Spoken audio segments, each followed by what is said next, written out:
Welcome to Afternoon Light, the podcast of the Robert Menzies Institute, hosted by Georgina Downer.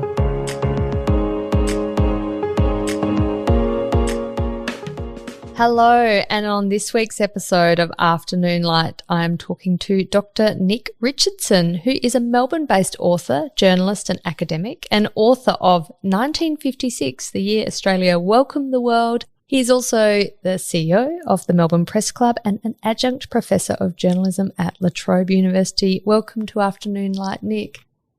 Thank you for having me.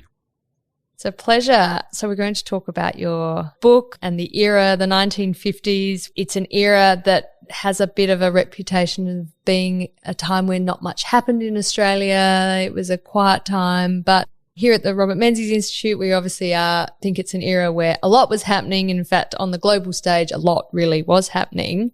And it was a period of amazing social, cultural and economic changes in Australia too, which you've uncovered in your book. But why does it have that reputation, the 1950s, of being just a period of boring nothingness?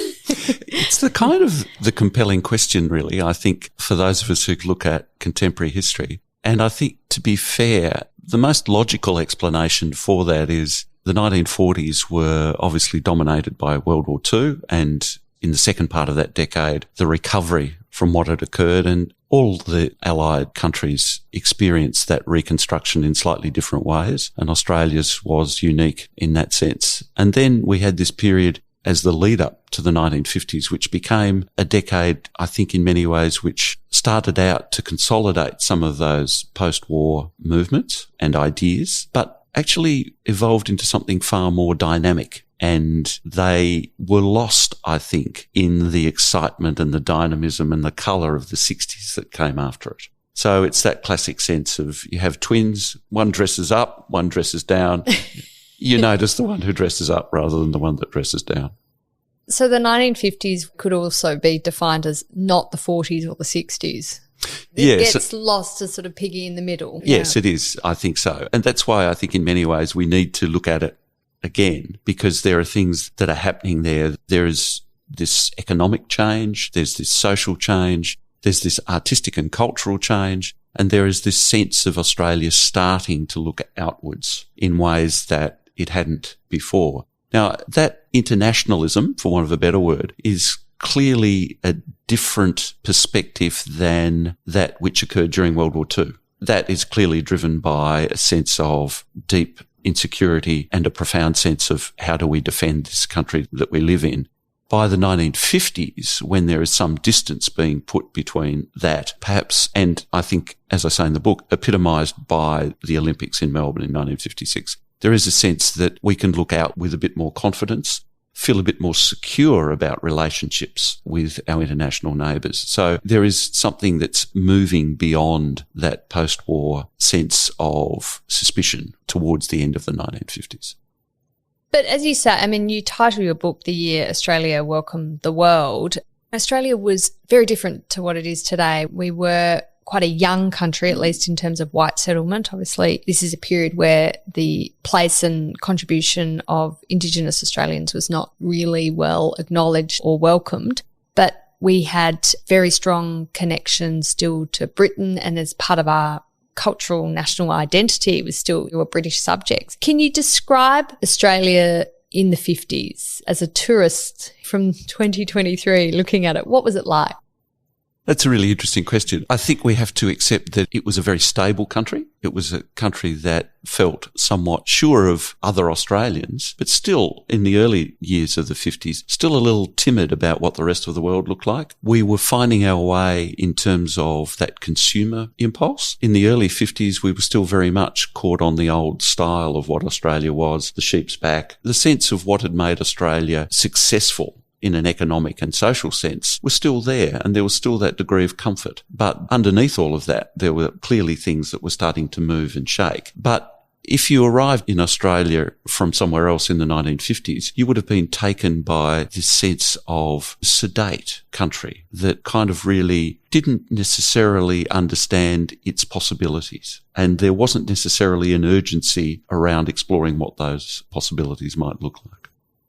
But we did explore the possibility, and it was, I think, in 1949, of hosting the Olympic Games, which is, by any stretch of the imagination, a grand opportunity to showcase your nation to the world. And developing nations, as they come up, they aspire to host the Olympic Games. I mean, you saw, of course, China hosting the Beijing Olympics. That was considered a moment when China really had made it. So Australia hosting the Olympic Games for the 56 Olympics, I mean, that must have been a huge moment to win that opportunity for Australia. Well, and the striking thing about that is that we look at these moments these days and we look at how this might occur. I mean, whether it's Brisbane coming up for the Olympics or whatever. But there is a sense that these things are done. There is either a political motive or there is an understanding that there is great bonus to be had economically and all of those kinds of things.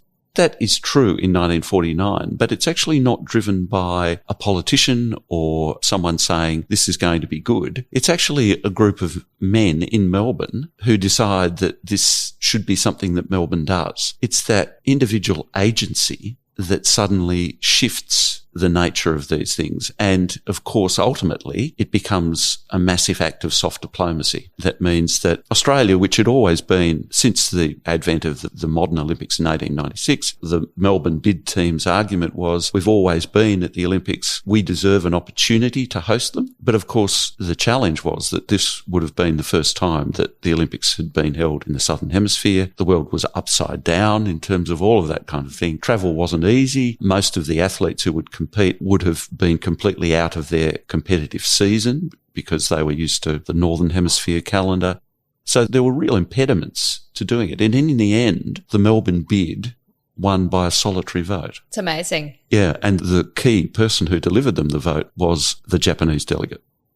Which is also amazing given the attitudes to Japan at the time. Can you tell me about that? There was certainly quite a lot of controversy around Japanese coming into Australia and the like. I mean, in 49, we're only talking 4 years after the end of the Second World War, the pain and memories of what had occurred through the Pacific War were still vivid and present. And the fact that the Japanese delegate was the person who delivered the vote to Australia was something that was not spoken about. It only emerged some months later that he had been the key to Melbourne securing the bid. But there were a number of people, including Vivian Bullwinkle, who was the nurse who survived the atrocity where Australian nurses were shot by the Japanese on the beach. She was against Japanese athletes coming. Australia had actually not invited Japan to the Davis Cup in 1949. There was still some very clear boundaries around how Australia was engaging with Japan. And yet at that point, Japan delivered the games to Australia. So who were our key competitors then? I mean, why did the Japanese delegate vote for us over the other few? So they must have been really bad in Japan's eyes. So it was Buenos Aires, came down to Melbourne or Buenos Aires, and it's kind of nowhere in my research could I find out why Japan voted for Melbourne. But I suspect what had happened was there had been a number of US cities, Detroit, Philadelphia, Los Angeles, that had kind of split the vote. And some of those, as the way the voting process worked, I think the Japanese delegate thought, well, Australia might be a better fit than Buenos Aires.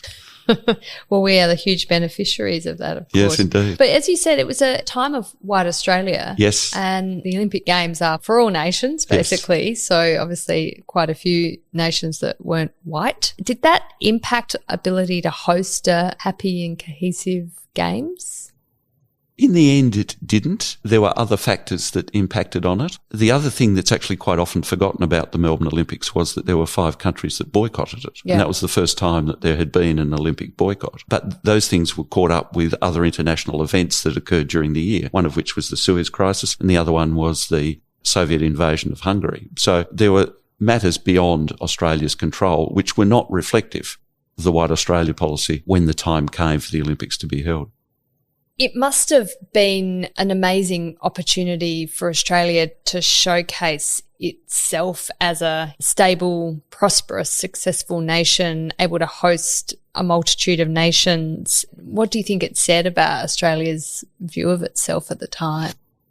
Well, one of the really interesting things that I discovered during the research was there was a very strong undercurrent of doubt about whether we could pull it off, which kind of struck me as being perhaps indicative of a mixture of Australian bravado and a sense of, are we good enough to do this? One of the conversations I had with the photographer at the time, Bruce Howard, he said there was just this sense that maybe Melbourne had bitten off more than it could chew. And the other really interesting thing was, at the opening of the Arts Festival, which was an inaugural initiative of the Melbourne Olympics, which was ostensibly a celebration of the Australian cultural moment, as it turned out, it wasn't particularly reflective of that, or indeed well patronised. But at the opening, Sir Dallas Brooks said Australia understood that it had its shortcomings. It's a kind of a strange public statement to make about how you see yourself.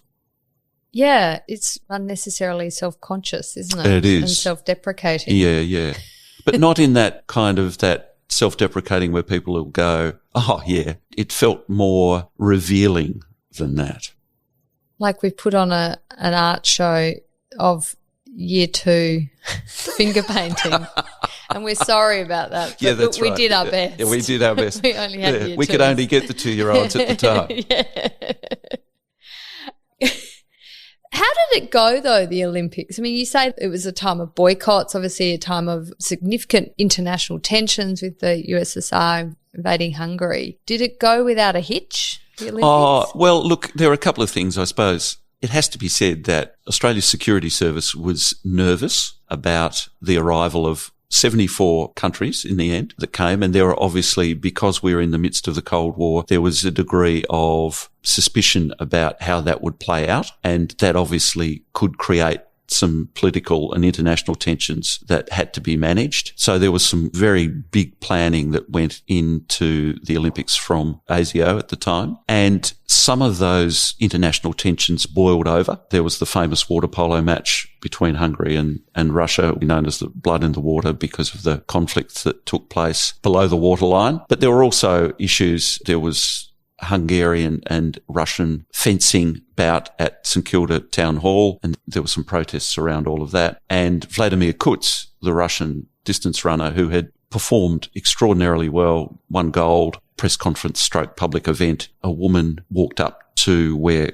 Kuts was sitting and upended a container that contained 7 red rats and accused him of being a red rat. So Kuts was kind of mystified and bemused by all of this, as you'd expect. But the interesting thing about all of that was that, as noteworthy as they were at the time, by the time we got to the end of the Games, in the build-up to the final ceremony, a 17-year-old boy in Melbourne called John Wing wrote to the head of the Melbourne Olympic Committee, Wilfred Kent Hughes, who was a former friend of Menzies and cabinet member, and suggested that rather than having a formal closing ceremony where everyone stayed within their national groups, that it would be a wonderful thing and a gesture of goodwill and international harmony to have the athletes mingle in the middle of the MCG. And Kent Hughes, to his credit, thought it was a great idea and made it happen. And that final ceremony with all the athletes happily on the MCG, waving farewell to a packed stadium, became emblematic of what the Games were. And in the aftermath, in terms of the press coverage in particular, it became known as the Friendly Games.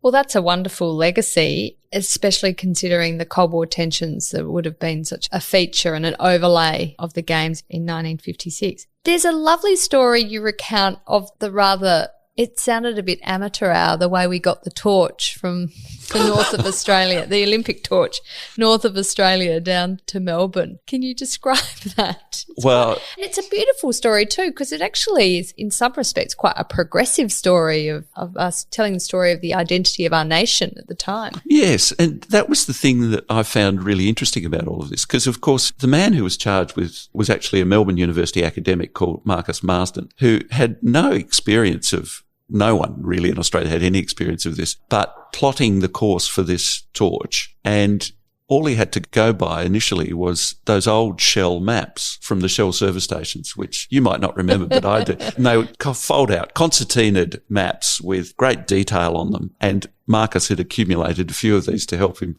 plot the course all the way back. So the Flame, of course, was flown to Darwin, and then it was put in some Canberra bombers to fly to Cairns, where it was due to start. the run from Cairns to Melbourne. The problem was that because the way that the torch had to be carried within, and there was a backup torch, of course, but they had to be carried within the cockpit of the plane, which meant that they had to fly 20,000 feet lower than they normally would. Oh, to keep it alight. Keep it alight, which also meant that they burnt more fuel. So, which also meant that they then had to have a refuelling stop. So they had to refuel at Cloncurry. But what happened is that because it was still very warm at Cloncurry and these bombers were so heavy, one of them got mired in the melting tarmac. Oh, no. And to try to release it, they had to put the thrusters on, basically.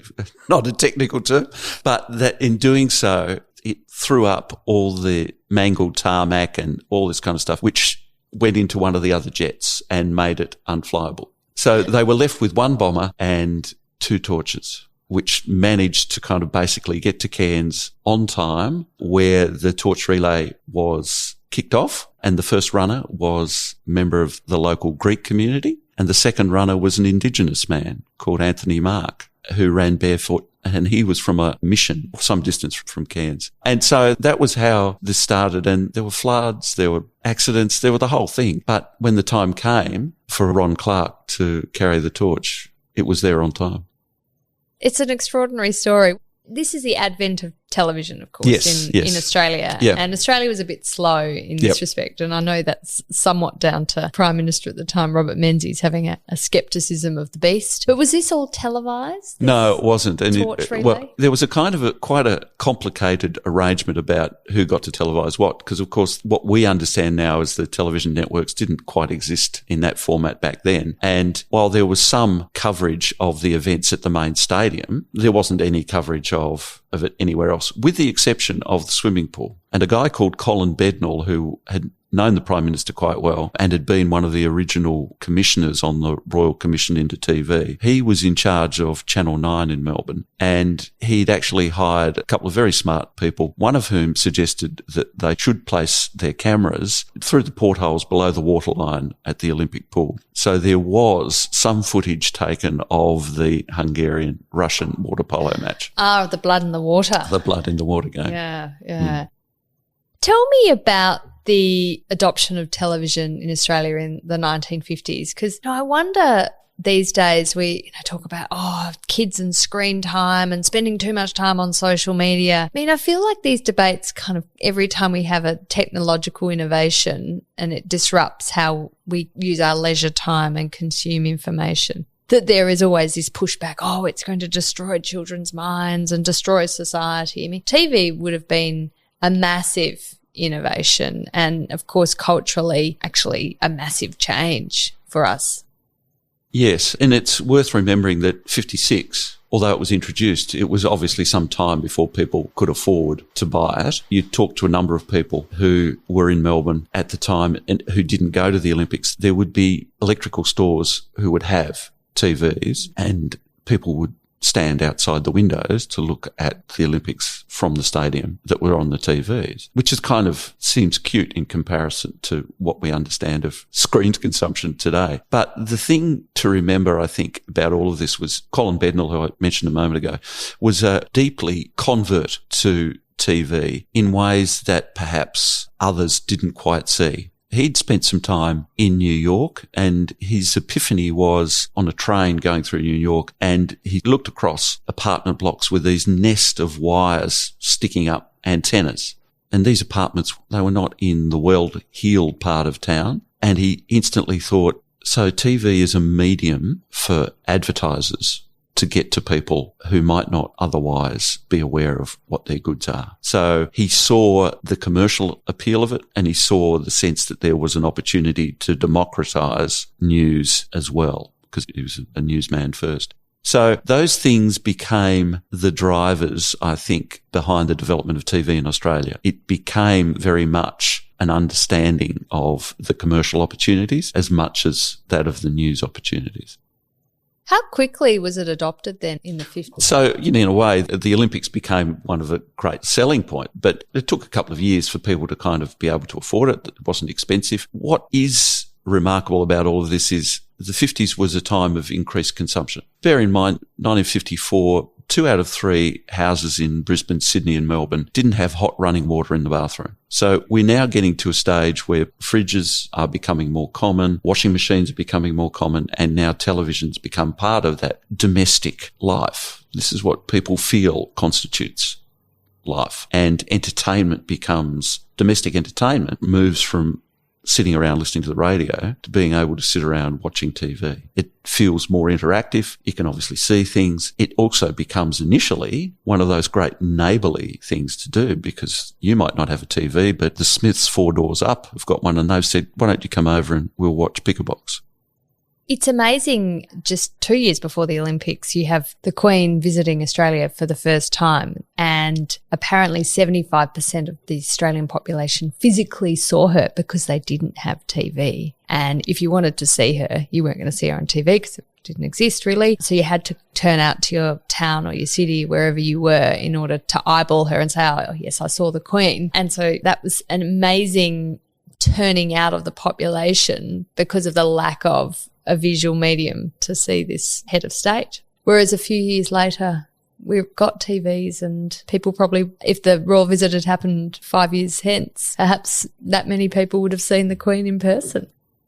It's an interesting thing. I think the other thing that you can't underestimate is, for a lot of Australians, if the Queen's in Perth and you're in Sydney and you've never been to Perth, you're interested in seeing what that looks like. There's a level of what's the rest of our country look like that plays very strongly into this sense of let's have a look at what this, especially TV news, looks like, because suddenly we have access to something that we don't need to travel to do. So that is something I think that distinguishes the Australian uptake of TV. Another thing in terms of our leisure time that you remark on in your book and is a sort of phenomenon was this idea of the 6 o'clock swill. Which I mean, it doesn't sound great, does it? Can you describe what the 6 o'clock swill was for those listeners who aren't familiar with it? Yes. So it was something that was introduced actually in 1919, and Victoria was the last state to get rid of it. And it's a very unedifying hour of heavy drinking for people who'd finished work on the way home from work, and they would go to the pub and they would have basically until 6 o'clock before the pubs closed to drink as much as they could or as little as they wanted to, obviously. But for the most part, for a lot of working men in particular, it became a concentrated exercise in working your way through a number of beers before you had to go home. And why were the pubs closing at 6? Was that because everyone was expected to go home and have their dinner? Well, that was partly it. Their families? Yeah, that was partly it. And in fact, there was a referendum in Victoria in March 1956 to see if people wanted to dispense with the 6 o'clock swill, because it was seen as, in some quarters, as being an impediment for tourists coming to Melbourne for the Olympics, because no other country had such a thing. And part of the rationale about keeping it was considered to be anti-family to open pubs up beyond 6 o'clock, which kind of is strange because there are a lot of clearly intoxicated people who went home to their family because of the concentrated activity of consumption that happened before 6 o'clock. Bizarrely, only 6 of 66 electorates supported the abolition of the 6 o'clock swill in 1956. So when did Victoria remove the 6 o'clock swill? 10 years later. Oh, in the mid-60s. Wow. Does that, the fact that Australia had this 6 o'clock swill and other countries didn't, did that reflect a social conservatism in Australia that you didn't see elsewhere? Yeah, I think that's true. And you might be familiar with that word that Australians seem to deploy, not so much these days, but did around the time of a wowser. And I think in some ways it's actually the description that's appropriate here. It was almost like we couldn't trust ourselves to say, you don't have to stop drinking at 6 o'clock. You can drink for longer. But it was also tied up with this notion of meals, because if you served a meal after 6 o'clock, you might be able to drink wine or whatever. But if you were only serving alcohol, you actually had to close your doors. So it also meant Australians had to think about, well, Victorians had to think about eating out as much as whether they wanted to keep drinking. So there were a whole lot of other issues that fed into that, around that sense of, do I get a better meal out? Why should I pay for a meal out? I get a good meal at home. There were all those kinds of things. And it wasn't until actually post-Olympics where there started to be that cosmopolitan sense of eating and drinking became more prevalent, that the idea that it was useful activity to take the family out for a meal at an Italian restaurant or whatever. And there are still vestiges of this early eating culture, early dinner culture in Australia, particularly in regional rural areas. You go to a country town in Australia, and I mean, international tourists must just be astounded. Go to a country town and it's last orders at 7:30. If you turn up to a restaurant at 8 o'clock in a country town, you would really struggle, even to this day, to get a meal, to get service. And that presumably is left over from these days of the 6 o'clock swill. I think in part that's true. I also think, obviously, for a lot of regional towns, and I actually had a similar experience not that long ago in South Australian regional town, I think it's partly to do with people working on the land, getting up early. Their day is far more truncated than those of us who work in the city and might not get to work until 9 or whatever. For them, if they're starting work at 6, they not want to wait around till 8 o'clock for an evening meal. Indeed, indeed. So we have a society that is pretty socially conservative, even by international standards, in the 1950s. And that extends to books and publications. And there's sort of stories of all these books that you could get overseas that in Australia are banned. Obviously, there's concerns around the topics, sex and the place of women. But I mean, were we a hyper-censorious culture, do you think? Is that what it was? Or I suppose there are a couple of things about that kind of were indicative or exemplified by the time. One of them was Catcher in the Rye, which had been available since 1951, but in 1956, a box of books that had been sent to a young man in regional Victoria from a friend in the US was stopped at Australian customs, and the box contained a US copy of Catcher in the Rye, and it was detained and the book was effectively banned. There were a number of other books that were banned, like Lolita, which perhaps is a bit more understandable than Catcher in the Rye, especially given that the book Catcher in the Rye was well known and had been out for a number of years. Were we more censorious? I think there is a sense that here again it goes to that lack of confidence about being able to trust ourselves with material that might lead us astray. Bizarrely, the 1953 Kinsey report into male and female sexuality was not banned in Australia. So there is a sense that might have been depending on who was in customs at the time. But was the Kinsey report likely to have been read by the general population? Or, I mean, Catcher in the Rye or Lolita would have been a leisure pursuit to read those types of books, whereas the Kinsey report might have struck people as a little dry. I think it probably was a little dry. But I think the interesting thing about Kinsey was how it captured what was going on, because there were a whole range of things that were happening in Australia which were reflective of what was happening, especially in Western nations. The marriage rate was dropping. Post-war, there was still a lot of women in the workforce. There was some innovations that were being made. 1956, the Victorian Education Department relaxed its ban on mothers working. So if you'd been a teacher and you'd fallen pregnant, that was the end of your career. It was another 20 years before that became changed at a federal level. So there were things that were occurring for women in that kind of very low-key way, which were clearly related to what was going on or identified in some of the parts of Kinsey. Whether, as you say, people were aware of that at the time is, probably hard to know. But I think the real issue there around that censoriousness was we felt uncomfortable about what these things represented, and there was Rock Around the Clock in 1956, Bill Haley. When the film came out, young people went wild in the streets, in George Street in Sydney and in Brisbane, and there was this sense that this was what's happening to young Australians, this moral panic that had kind of started, when in fact it was something far more interesting was going on than that.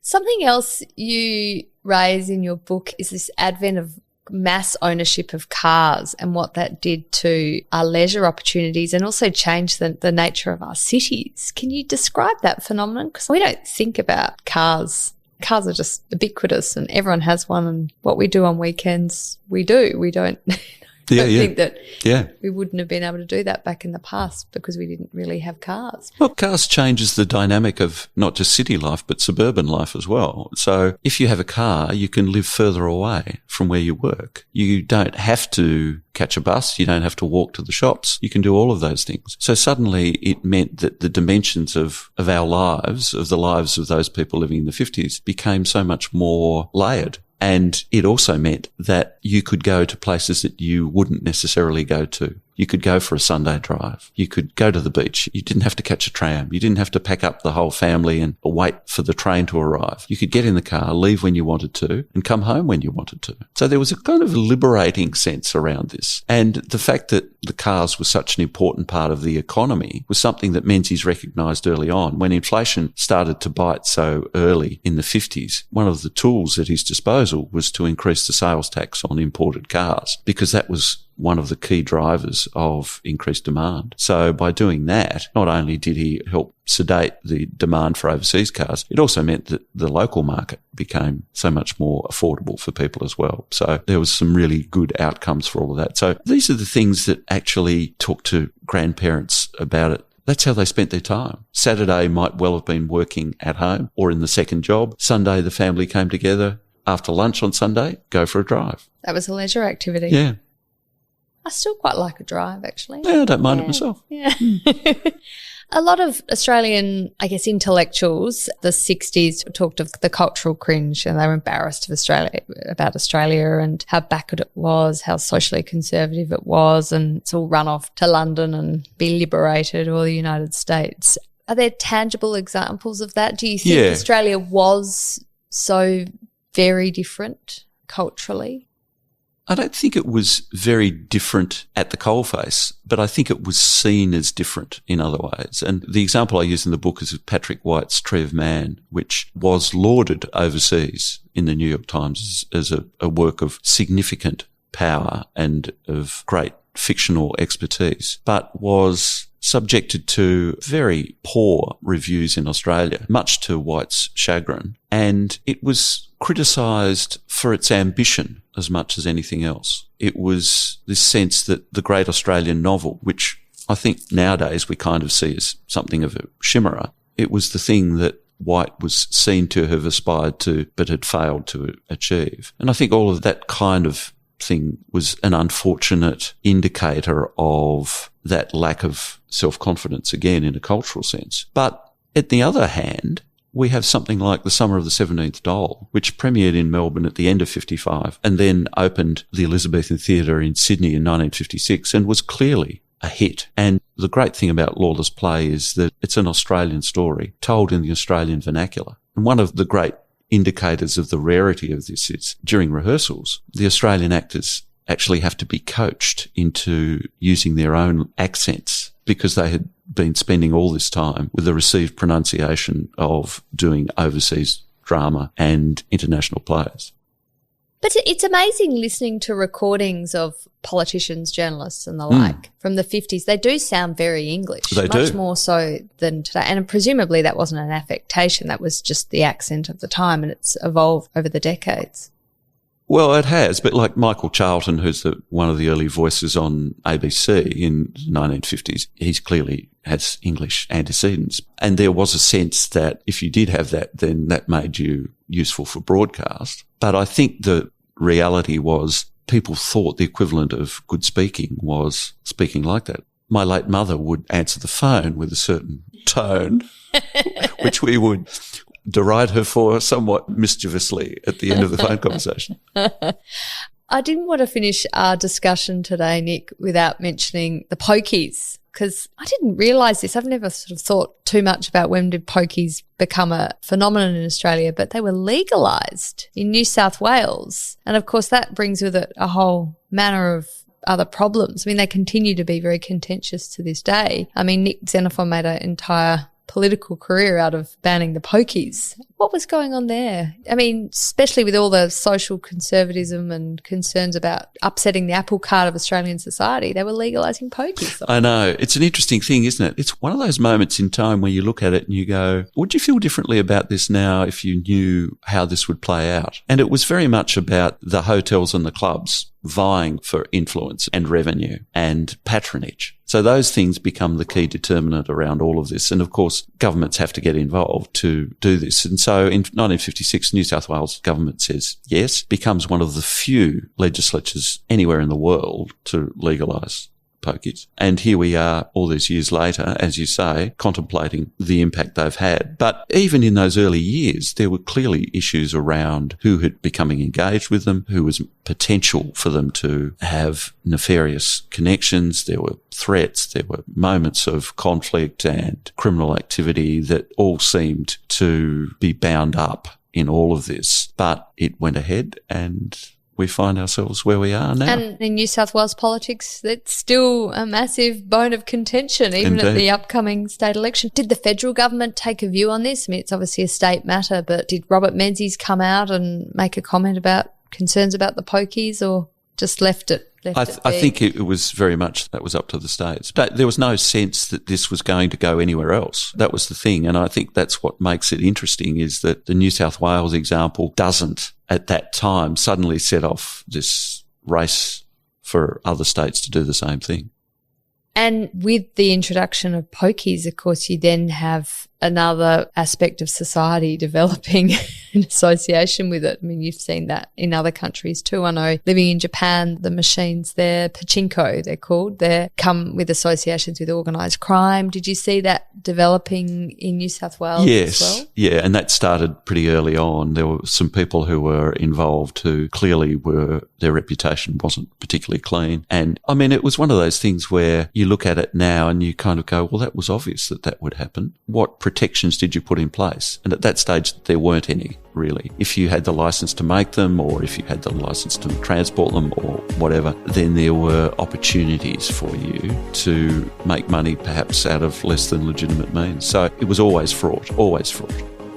And continues to be so. Nick, thank you so much for this discussion about the 1950s. I thought I knew a lot, but I certainly know a lot more now. It's fascinating to reflect on how society was changing then and continues to evolve. And I really appreciate you taking the time today. It was a pleasure. Thank you very much.